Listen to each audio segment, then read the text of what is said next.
Hi, I'm Natalie Otteson, and you're listening to the Mindset School for Soulful Entrepreneurs, episode number 28. Welcome to the Mindset School podcast, a show for spiritual entrepreneurs who are ready to stop feeling stuck, reconnect to their soul's purpose, and create a deeply fulfilling life and business. I'm Natalie Otteson, transformational life coach and reconnection healing foundational practitioner. And I can help you scale and grow a six-figure business from a place of inner authority, wisdom, knowledge, and truth. If you are a spiritual entrepreneur and you are looking to take that first step towards your dream of running your own business, this is the show for you. Ready to step into your power and move forward with clarity and purpose? Let's go. Hello, wonderful souls. Welcome to another episode of the Mindset School for Soulful Entrepreneurs, the safe space where we explore the depths of spirituality, self-growth, and transformational life experiences. Today, I wanted to dive deeper into the waters of spiritual awakening. I wanted to talk about spiritual awakening today because this is a topic that comes up all the time for me with my clients and helping my clients build their own businesses and go through this process of spiritual awakening. And I know that it is a topic that can be close to many of our hearts, especially if you're listening to this podcast. And for some, this phase can be exhilarating and liberating. And for others, it can feel overwhelming and even very confusing. So whether you're in the middle of this transformative experience, or if you're just curious about what it entails, this episode today is going to help provide some clarity, some insight, and some actionable tips. So let's start with what is spiritual awakening? Let's start at the beginning. A spiritual awakening is a period in your life where you become aware of a deeper, more profound connection to the universe, the divine, or your higher self. It can be, like I said, both exhilarating and, let's be honest, it can really be a bit disorienting and maybe even scary. It's a time when you question old belief, you are experiencing heightened intuition, and you're embarking on a journey to find your truest self. And it isn't just a buzzword. It's a profound inner transformation. Imagine peeling away layers of societal conditioning, personal beliefs, or even emotional barriers that reveal the core of your spiritual essence. It's a profound realization that you are part of something far greater than the material world. This awakening is your soul calling you to discover and embrace your most authentic self. So I wanted to kind of talk about recognizing some of the signs of a spiritual awakening. As I mentioned, I have had so many clients reaching out to me really over the last year and a half because they are going through their own spiritual awakening. They know that what it is that they're doing, it isn't fulfilling them anymore. And they've either had, incredible visions or, going through a dark night of the soul or whatever that looks like for them. They know that something is bigger and greater for them. And I love when I get the opportunity to dive into somebody's astrology chart and actually see the actual transformation that's happening with them and how that lines up with them astrologically. It is such a beautiful gift on my end, and I'm so grateful for that opportunity. So recognizing the signs of spiritual awakening, I think it's important to recognize that because it may be something that you're going through and that you're not aware of, or maybe you have some idea and this can help give you that kind of confirmation or knowing that you're not crazy after all, because that's how I felt when I was going through my spiritual awakening. Number one is you can have this increased sense of awareness. It's like someone turned on the lights in the room you've never knew was dark. you become profoundly self-aware. You start pondering your habits and your choices and even your thought patterns. This can be kind of a undoing almost of where you were and where you're going. The other one is you can start questioning long-held beliefs. So you start reevaluating everything, from the religion you were raised in, to the societal norms, to what you truly believe is your life's purpose. Another one is your sensitivity and intuition. Your intuitive abilities heighten, and you feel more in sync with the energy around you. You might even experience premonitions or a more vivid dream life. I have several clients right now who are having very vivid, not only premonitions, but dreams as well. And they've shared them with me. And I always offer them the opportunity to analyze their dreams themselves, to break them down, to even look them up, to journal them and talk about what all the different things represent for them, what they believe that represents for them. So that could be something that could be showing up for you. You could be having empathy overload. You're not just walking in someone else's shoes. You're feeling the ground they walk on. Your empathy often feels more like a superpower that can deeply connect you to others. I know for myself, my empathy, I feel everything. I truly feel everything. And that can be a lot sometimes. So I just want you to know that sometimes those intensely overwhelming feelings that you have, and it could be something that you feel all the time. It could be that you're feeling that collective consciousness, you're feeling that collective energy, you're feeling the energy around you. And so I just want you to recognize that it could be somebody else. It could be the collective that you're feeling as well. Another one is a desire for solitude. When we go through a spiritual awakening, it is very personal, and it can be, again, very overwhelming. And sometimes we need to take that time to be alone, to connect with ourselves, to connect to our higher power. And sometimes this can be mistaken for loneliness, but it's more about enjoying your own company, to reflect, to introspect, to grow. I know for me, I've shared a little bit about this over the last several episodes about getting so clear about who I was. I was always someone who was seeking the approval or connection of others. And it wasn't until I moved halfway across the country after leaving an organized religion to be surrounded by, Mormon individuals to realize I would rather be all alone.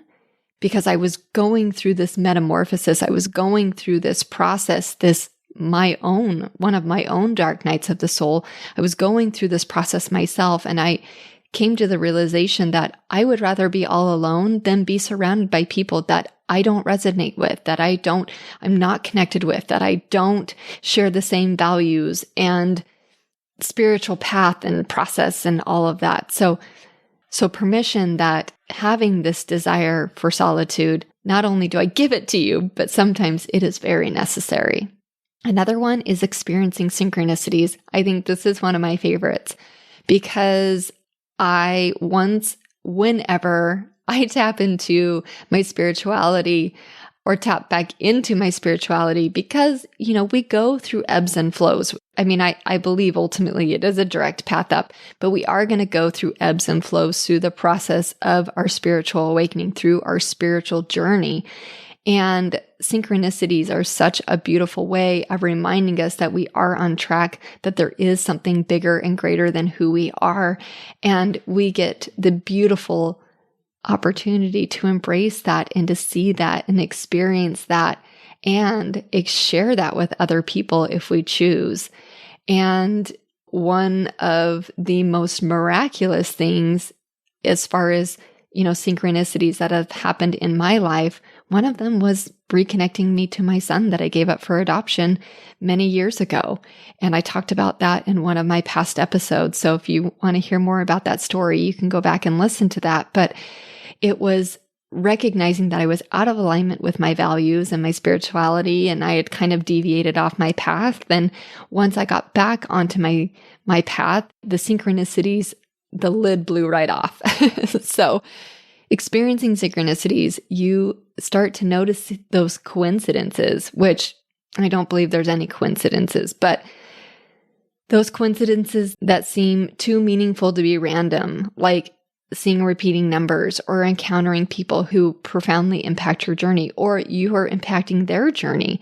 One of the things that I used to do when I started tapping back into my spirituality is I would meditate, and then I would get intuitive downloads while I was meditating, and I would write them down in my journal, and then I would act upon them.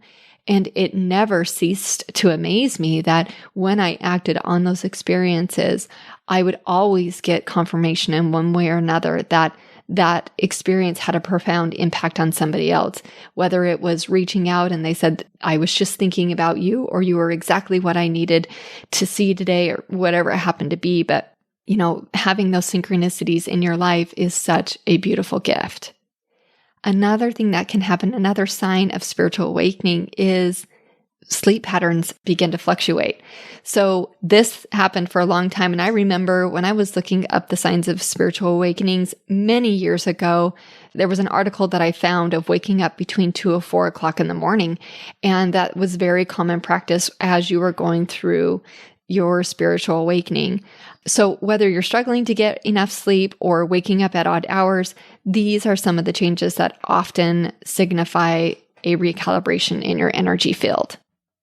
A few others are changes in relationships and friendships.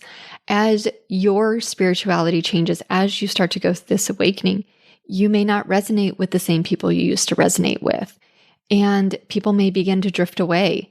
And I just want to, again, offer you, this kind of goes back to the solitude piece. Sometimes it's better to be all alone than to be surrounded by people who you are not on the same path with. And just because they've gone away doesn't mean that they won't come back. You may have lost in interest in materialism. It doesn't mean that you can't have nice things. There's a difference between attachment and non-attachment. In fact, I'll probably do an episode about that, because that was a very life-changing experience for me going through that process. But, I'm not saying I don't have nice things or, nice material things in my life. But if I don't have them, it doesn't mean anything about me. So you may go through this shift of, I have them, but if they go away, I'm okay. There's also this feeling of oneness. I shared this in many episodes back, my experience of feeling this connection of oneness. And in my meditation process, literally connecting with God again. And it was one of the most beautiful experiences I've ever had in my life. And I will never forget it. And it is something that is unexplainable. There are not words for this oneness. It is love. It is the essence of love, and we are love. The other thing that you might be experiencing, one of the signs of a spiritual awakening, is an emotional roller coaster. It is up, down, flipping upside down, inside out, all of it. Everything about who you are is shifting and changing, and you could be going through all of the experiences, all of the feelings and experiences, mood swings, unexplained emotions, as you are working through some of these suppressed issues and traumas. Give yourself some grace through that process. If anybody can understand that, I can. You might also have some sudden interest in spiritual disciplines like yoga, meditation, mindfulness practices. Things that didn't seem interesting to you may start coming forward for you. You might be having physical sensations, that could be at the top of your head, or, warm waves or vibrations through your body. I have a client who, whenever she gets a hit of information, she gets a wave. We call it the wave. And she gets this wave that goes up and down her body. So you might start having some of those physical sensations. You might also have an alteration in your diet and lifestyle. You may want to feel cleaner. You may want to cut down on meat or alcohol. I know for myself, I very rarely drink. I drank a lot when I was younger. I, again, talked about that in one of my past episodes, but you may not have the same desire for alcohol or things like that, and you want to live a cleaner and more mindful lifestyle. You might also have increased creativity, enhanced sense of gratitude. I know gratitude is a staple in my life. And you might also start to recognize the ego structures. So you become more aware of how your ego has been controlling or influencing various aspects of your life and make a conscious effort to operate from a place of authentic being. One of the things I love about the astrology program that I went through is that one of the first things I tell my clients about is their sun, moon, and rising. The sun is the ego. That's how you show up. That's how you shine bright every single day. The moon is your emotional body, and your rising sign is your soul.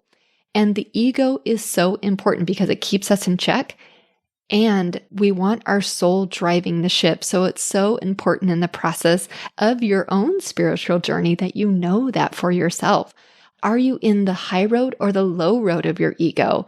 And what is driving your ego or the soul, your soul essence of who you are? I'm a Virgo rising, and I'm here to be of service. And I know that. And my North Node is in the 11th house in Cancer. And so I'm here to be a mother to the collective, to be of service. And I know that about myself. So recognizing some of those ego structures and how to move forward in your own life. So those are just a few. I gave you quite a few. Those are just a few of the signs of a spiritual awakening. And so I want to kind of talk about some practical ways to navigate your spiritual awakening, because it can be intense.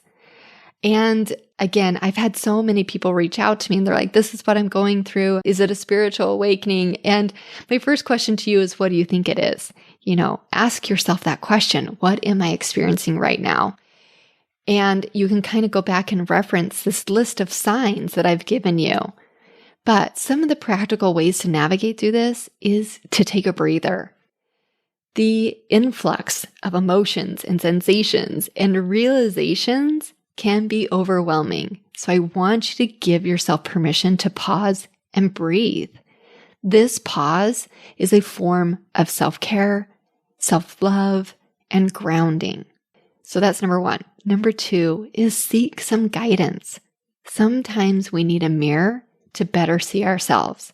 So consider seeking a spiritual mentor or coach like me who can offer experienced insights and techniques, and to also let you know that what you're experiencing is normal, that you're not crazy. Because again, I can't tell how many times I felt like I was nuts and crazy, and I can't tell you how many of my clients have felt that exact same way. So having someone that you can share these experiences with and to talk with is such a beautiful gift. Number three is the power of journaling. Oh, this was such a powerful thing for me. Documenting your experiences, your insights, and even some of the questions that arise for you. Journaling not only organizes your thoughts, but also helps you see how far you've come on this journey. As I mentioned, my experience with God, when I was in meditation and I connected back to God, I journaled that, and I'm so grateful I did, because even remembering it many years later, I didn't even remember exactly the way that it happened. And I went back and reread it recently because I did a podcast about it, and it overwhelmed me. I cried, I sobbed when I read it because it was such a powerfully profound experience for me. And I have so many of those. In fact, it got to the point I was like, I have to stop writing down my synchronicities because my whole journal is just this happened to this happened. But it's such a beautiful gift experience, especially when you experience something and then it comes full circle and you're like, oh my gosh, this was my intuition guiding me. And what? There is nothing more powerful than that. Number 4 is grounding yourself. So engage in grounding activities like earthing, meditation, or even simple breathing exercises. I'm going to throw in yoga as well. I didn't know this until much later in my spiritual awakening journey, what a profound effect yoga had on me.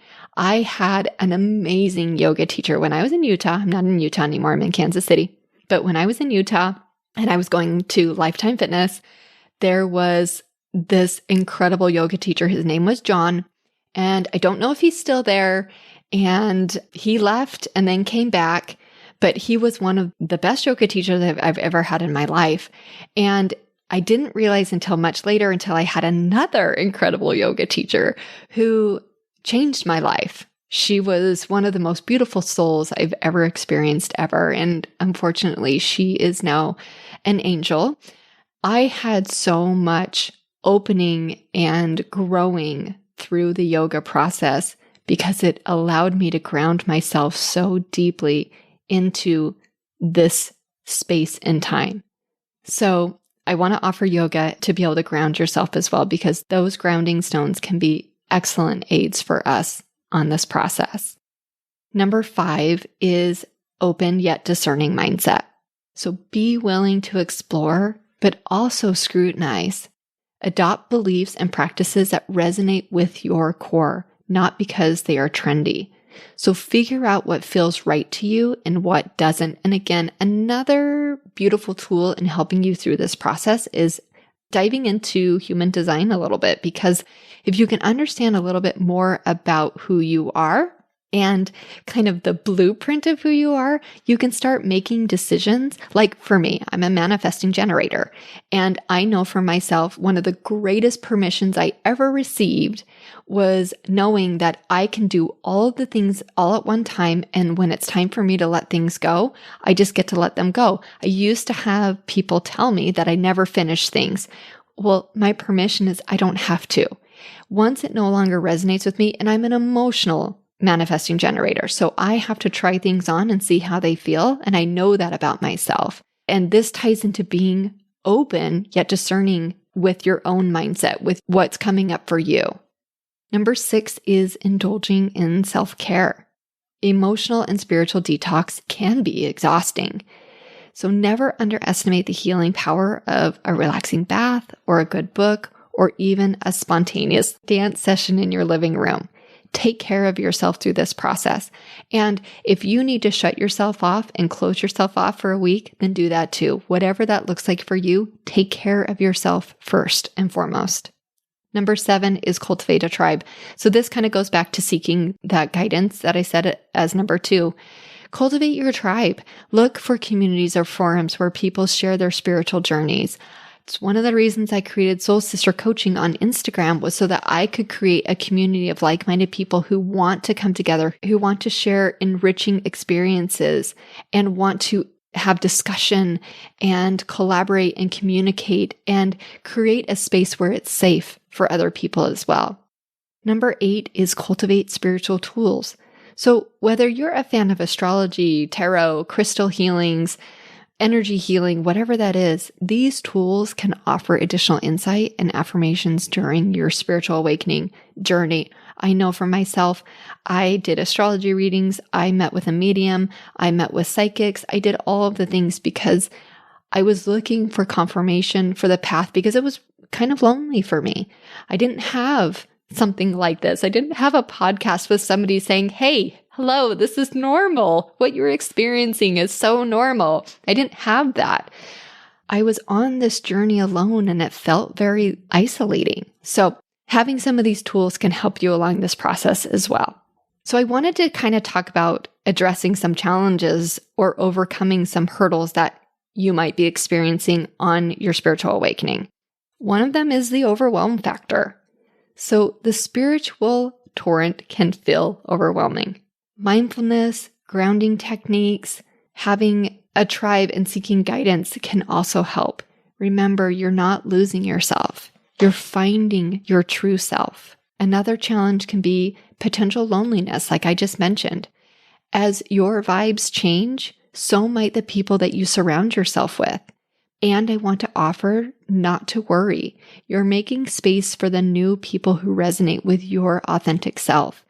And I know that it can feel scary to share some of these things that you're going through, especially as somebody who was raised in organized religion where none of these things were allowed. And the people in my life all believed and felt that same way.